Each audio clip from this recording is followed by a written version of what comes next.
Hi అండి. మరో evening snacks వేడి వేడి బోండాలు టమాటా కారం ఎలా చేయాలో చూద్దాం రండి. ఇడ్లీ పిండిలో 2 టేబుల్ స్పూన్ మైదా, 1 ఆనియన్, 1 గ్రీన్ చిల్లీ, కొత్తిమీర, కరివేపాకు వేసుకొని ఇలా పెట్టుకోవాలి. టమోటా కారం కోసం మిక్సీ జార్లో టమోటాలు, onion, garlic, red chilli, salt వేసుకొని మిక్సీ పట్టుకొని ఆయిల్ వేసి నూనెలో ఆవాలు, జీలకర్ర వేసి కొంచెం కరివేపాకు వేసి ఇలా తిరబాతు పెట్టుకోవాలి. ఒక 2 మినిట్స్ తర్వాత స్టవ్ ఆఫ్ చేస్తే కారం రెడీ అయిపోతుంది. మా హనీ టేస్ట్ చేస్తుంది బోండాలు పిండి ఎలా ఉంది అని.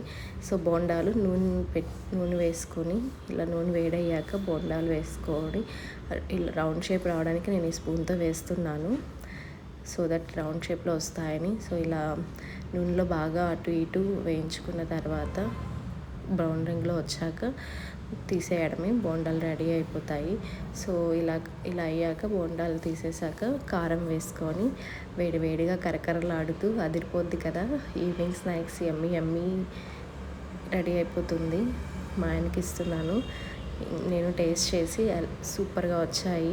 Subscribe for more video.